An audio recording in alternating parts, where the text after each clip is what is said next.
Hopefully you were expecting us. I'm Phil. Yeah. Would you like to come in? We'd love to come in. Yes, thank you so much. Who wants to love, who wants to list? I want to love it. I want to list it. So I've been here 8 years, and ever since I moved in, I think I've seen the potential to extend it. And now we've obviously got 2 children, I think the time is right to extend it, give us some more space, and Paul is against it.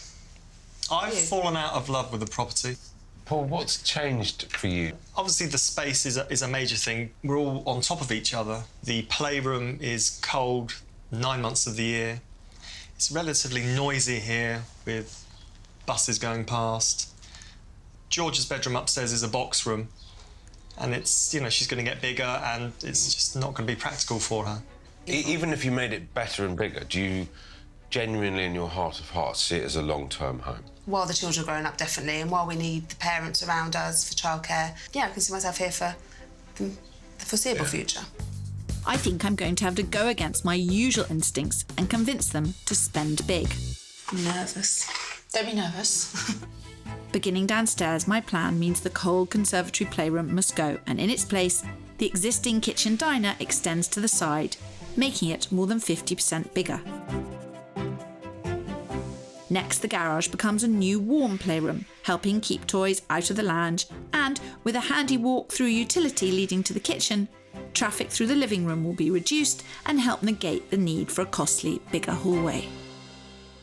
You can access the playroom that way. Because you can access the kitchen that way, it will feel like less of a passage. Yeah. I think it's really good. We then move upstairs.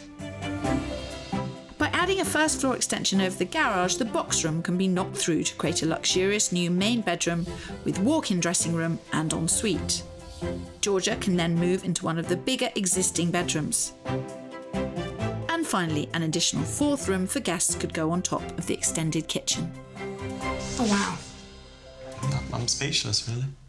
Now, this doesn't come cheap. We had the lowest quote to a plaster finish was 81, and it went up to 110.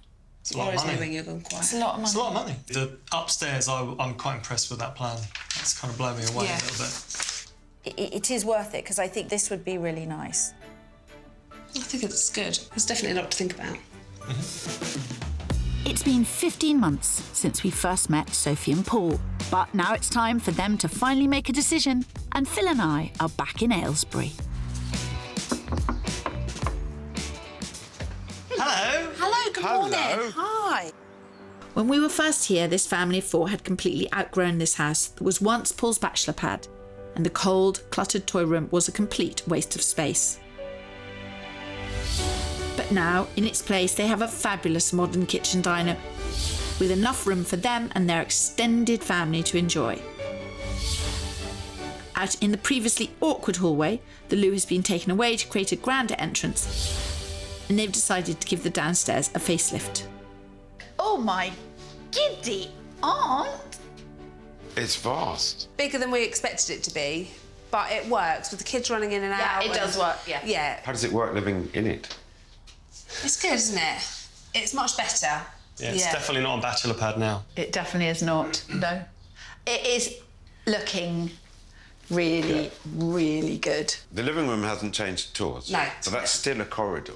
Yeah. Which was an issue from before. Yeah, but the kids can turn right as opposed to coming all the way through here and bugging us. Yeah. And it doesn't stop there. Next door, the once chaotic storage space has been radically repurposed into 3 different rooms. A smart-looking utility and loo to the back, and to the front, that all-important fun and functional playroom that will keep the toys out of the lounge and everyone happy. Are you missing the garage? And the storage? Yes. Well, we're going to put a shed in. We've got rid of a lot, so, yeah, we shall see. But it's not just downstairs that has been transformed. Upstairs, the extra space has given them a 4th bedroom, so Georgia is no longer in the box room, and her old room has been extended to create a fabulous main bedroom with an ensuite.